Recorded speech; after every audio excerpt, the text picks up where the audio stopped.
What's going on, guys? My name is Matt, and today we're going to be parting out a $750 1080p gaming PC and a $1,000 1440p gaming PC, thanks to the sponsor of today's video, Newegg, and their Fantastech event that's going on right now until the 14th. During this Fantastech sale event, you're going to be able to find deals on a ton of system components, on gaming PCs, on laptops, and a ton of other stuff that we're all going to be going over in this video, so let's go ahead and dive right in. So before we go over those part lists, I'm going to go over some of what Newegg's considering their top deals for this sale, starting with this Asus TUF Gaming A17. Now this is a 17.3-inch laptop with an RTX 4070 and Ryzen 9 CPU for only $1,400. It has a 144Hz 1080p display and a 1TB NVMe Gen 4 SSD. Now, the one minor downside is this does have 16GB of RAM, but it is upgradable, so you could go ahead and throw in 32GB of RAM and have a really solid price to performance gaming laptop for under $1,500 that's going to be able to game at 1440p if you hook it up to a 1440p display, as well as do stuff like edit videos and stream really well. So I do think this is a very solid deal. The next one is this MSI Mech Radeon RX 6750 XT, which is a 12GB video card, and after the $40 promo that's going on right now, you can get it for only $320 out the door and $310 if you do go with the mail-in rebate. Now, if you're in the market for a $300-ish graphics card, this is about as good as it's going to get, and it's much more future-proof than something like an RX 4060, which also comes in at around $300. Now, one big caveat is that the sale for this card ends today, so if you've been waiting for a GPU around the $300 price point and you're looking to upgrade, this is definitely a time to jump on this deal. The next one is this Intel Core i7-13700K, which after a $50 promo is only $360. This is a really good jack of all trades CPU with 16 cores, 24 threads, and boost clocks of up to 5 GHz. And overall, I think this is a super solid deal for this CPU. Next up is a 3-pack of Corsair RGB fans for $50, which if you know Corsair, a lot of times singular RGB fans can be $40 a piece. So I think a 3-pack for $50 is a pretty good deal, especially if you're already in the iCUE ecosystem and have stuff like Corsair keyboards, mice, and other Corsair components. You can sync them all up really easily with iCUE. The next is the Lee & Lee 011 Dynamic in white. It's only $120 right now on Newegg, and I probably don't need to tell you about this case. It's super popular, and if you've been looking to build in it, now's a time to snag one at a super solid price. Now, Newegg also has a laptop finder and a custom PC builder, which I'll be talking about more towards the end of the video, but now I think it's time to dive into those parts lists that I was talking about earlier. So we're first going to go over that $750 1080p gaming PC, which using some of these deals from the Fantastech event is going to give you a ton of price to performance. So the CPU I went with is the AMD Ryzen 7 5700X, which is an 8-core 16-thread CPU. It's super powerful, great for gaming, streaming, and even light to mid-range video editing. Currently, there's a $31 promo, bringing it under $180, which I think is a super solid value. Now, I'm pretty sure this does come with a stock cooler, but even at the $750 price point, we can afford an aftermarket cooler. So what I went ahead and went with is the Deepcool Gamix AG400. Now, this is single tower CPU cooler with a 120mm fan. It's relatively small, but it does include 4 copper heat pipes, so it's going to have plenty of cooling performance for the 5700X, and for $27, it's a pretty good deal in my opinion. Next up for the motherboard, I went with the ASRock B550 Phantom Gaming 4 AC. So this is a pretty solid budget B550 board. You're getting 4 DIMM slots, multiple M.2 slots, you're getting pretty good PCIe expansion and pretty solid backpanel I/O with 6 USB 3 ports, gigabit LAN, and built-in Wi-Fi, which is a nice inclusion because a lot of people do need Wi-Fi. Now, the VRMs on this board aren't the greatest. They're going to be perfectly fine for the 5700X, but if you do plan on upgrading, probably the most I'd go for is a 5800X 3D with this board. If you're going up to like the 5900X or 5950X, I probably would want to see a motherboard upgrade for that. Moving on to the RAM, I went with a 2x16GB kit of Oloy Owl RAM. This is DDR4 at 3600 MHz CL18, and for 55 bucks, it's giving you a lot of RAM and speed / performance for your dollar. 32 gigabytes is going to be more than enough for modern gaming, it's going to be more than enough for streaming, and is even going to be enough for 1080p video editing and even light 4K video editing. I used to edit with 32 gigabytes of RAM my 4K videos and it worked out fine, but luckily this is only using 2 of the 4 DIMM slots on that ASRock board, so that means you could always grab another kit of this in the future and slot it into those empty 2 slots to have a total of 64 gigabytes. Moving on to the SSD, I went with a 1TB Samsung 980. This is a Gen 3 drive, but for a system like this, it's going to work fine, especially for 50 bucks. It's a solid mid-range drive, and for a boot drive, it's going to work great. With that being said, if you have a drive preference, this isn't set in stone. You can always swap it out for whatever Gen 3 or Gen 4 drive that you wish. Next up for the graphics card, I went with the MSI Radeon RX 6650 XT. This is an 8GB graphics card, so it's going to be ideal for 1080p gaming, and after a $40 promo and $10 rebate card, it's going to be just over 200 bucks at $210, which is a super solid value per dollar. Now, this is the MSI Mech OC version, which has a pretty beefy cooler, nickel-plated copper heat pipes. Now, it does have a backplate, but I believe this backplate is plastic, which isn't ideal, but it's fine. You're going to get your standard video outputs with 3 display ports and 1 HDMI. It's a little thicker than 2-slot, which is something to keep in mind, but overall, in terms of a 1080p graphics card, the price to performance on this guy is great. Next up for the case, I went with this DIY PC Shadow, which is a budget case that I built in a fair amount. It has 3 included ARGB fans at the front, which look really nice, along with front mesh, so there's really good airflow. It does have a tempered glass side panel, but it uses the 4-peg mounting system, which isn't really ideal in my opinion, but is fine on a budget case. It also has a power supply basement, so you're able to hide away excess cables, which makes cable management pretty easy. There isn't a ton of room for cable management in this system, but again, the basement helps a lot, especially with the power supply that I picked. So the final component is the EVGA 500GE, which is a 500 watt 80 plus gold rated power supply and is part of EVGA's new line of kind of budget gold rated power supplies. It's got all black sleeve cables and is using a non-modular design, which isn't ideal, but again, you're going to be able to hide away all those cables under the power supply basement. Overall, using the Fantastech deals, I think this is a super solid $750 1080p gaming PC, but I'm interested to hear what you guys think of this part list in the comment section below, so make sure to leave all your feedback there. And now let's go ahead and get on to the $1,000 build. So for the $1,000 build, I'm aiming for 1440p gaming, as well as some extra quality of life updates and upgradability that the $750 PC doesn't have. For the CPU, I went with the Intel Core i5-12600K, which is a super solid value at the $190 it's going for after a $60 promo. It's a 10-core, 16-thread CPU.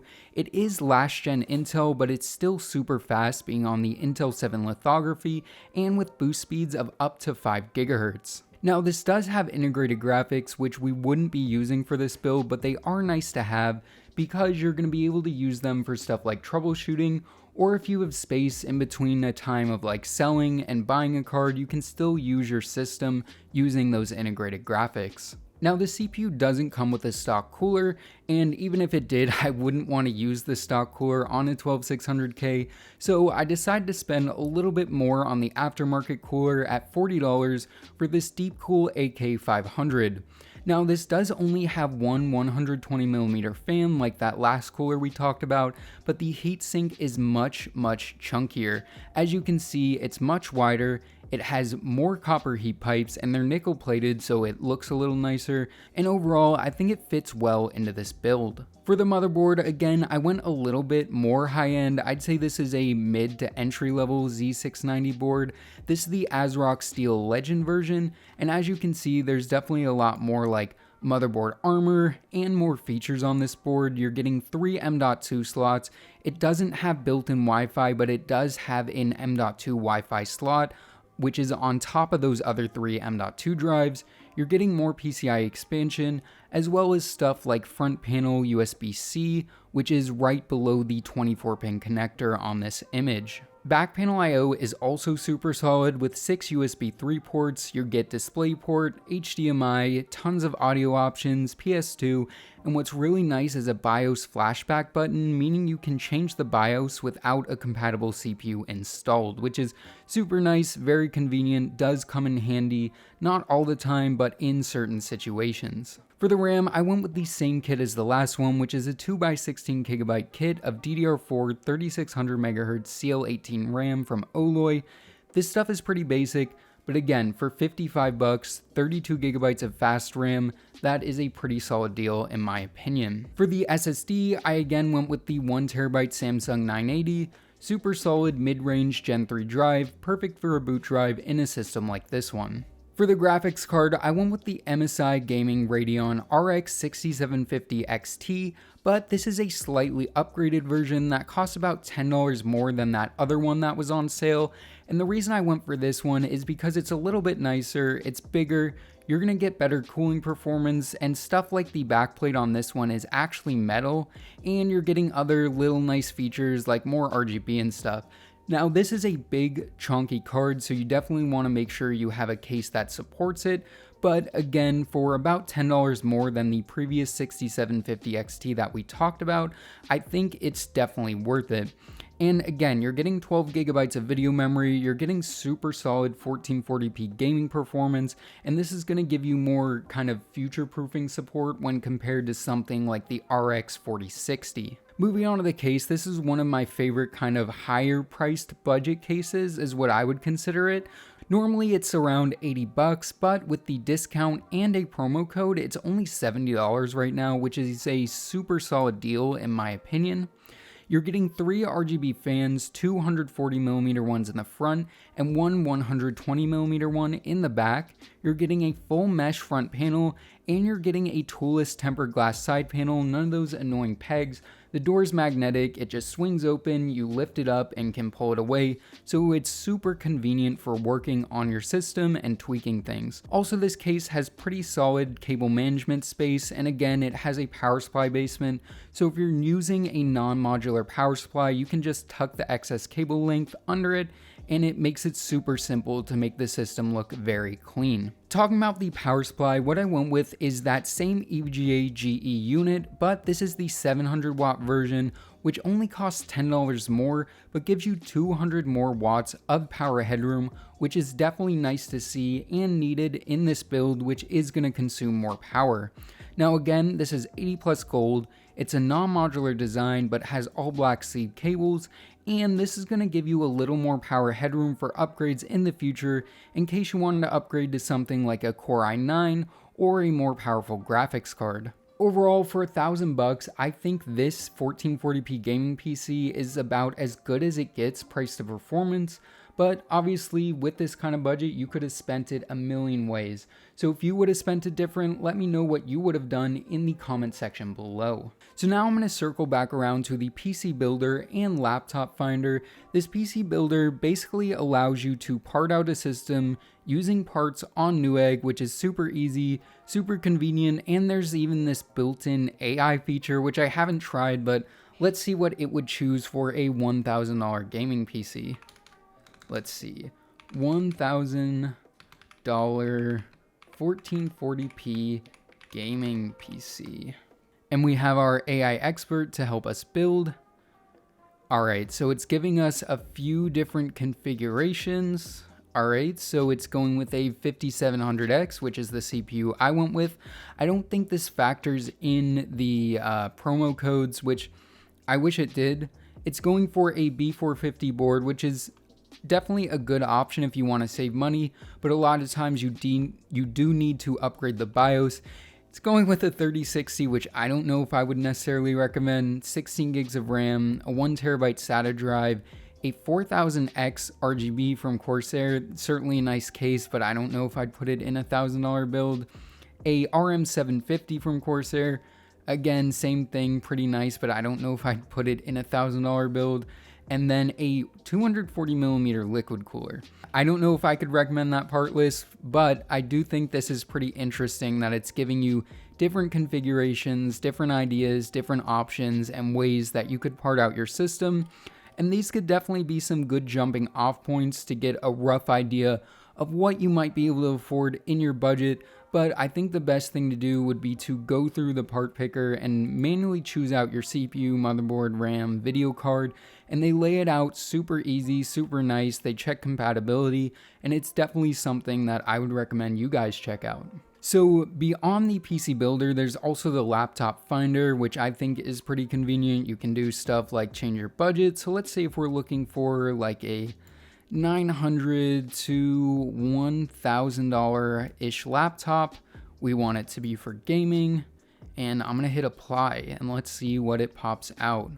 So I think it organizes it kind of by like best match. So this first one is an MSI Katana 15 with an i5 12th gen CPU, which I think is solid for this budget. 16 gigs of RAM, which is expected. That's likely upgradable, so you could upgrade to 32 gigs if you wanted. 1TB NVMe SSD, and an RTX 4060, 1080p display. And let's go ahead and click on the product page to see more information about it. So yeah, this is a 144Hz IPS display as well, so I think that would be like a pretty solid option for $1,000 if you're looking for a gaming laptop. And it's 15.5 inches, so it's not going to be huge. This should fit in pretty much any normal backpack. Overall, and again, if you're looking for a laptop of any time, gaming, work, business, content creation, this might be able to help you find the perfect system for you. And finally, Newegg did show me some of what they consider the best deals, but I figured we'd look around and see what other kind of deals are in here right now. So let's go ahead and start with like some processors. So there's the 12700K right here, which is normally $315, but at $70 off, what is that? All right, that's 55, so that's $245, 12700K. That's not a bad deal at all in my opinion. And if you wanted to a little more CPU horsepower in like that $1,000 build, that's only like $50 more, so that could be a pretty good option. 13700K for, oh yeah, that's the $360 one. We already talked about the 12600K. The 12900K is $85 off, so that's like $350. That's the CPU I'm running right now, and for 4K video editing, it's an absolute dream in my opinion. Alright, let's go ahead and look at the GPUs as well. So we got like 3070 Ti's for about $460. That's a pretty good deal. 3060 Ti for $330. That's not the worst deal in the world in my opinion, but it's pretty solid. Actually the RX 6900 XT and 6950 XT I've been looking at a bit myself, and it's only $479 right now, and it looks like you can get another 10% off with a promo code. Bring that down to a little over $500 I think, which is crazy good price to performance in my opinion. You've got a 6600 for only $180, that's super solid. You've got the 7900 XT for about $1,000. 6650 XT, again, this is around, oh, this one's right around $200, so that's an even better deal than I think the one that I showed in the video, so definitely probably go with that one instead. And as you can see, CPUs, GPUs, laptops, gaming PCs, pretty much anything tech and PC hardware related is on sale right now. So if you're looking for good deals, now is the time with Newegg's Fantastech sale going on right now until the 14th. Thanks again to Newegg for sponsoring this video. All the links and information from this video will be in the description, so definitely go ahead and check that out, and leave any feedback you have on this video or the parts list in the description down below. So yeah guys, I think it's time to wrap this video up. I hope you guys enjoyed it. If you did, make sure to give it a thumbs up and consider subscribing. And as always, this is Matt from Tech by Matt, signing out.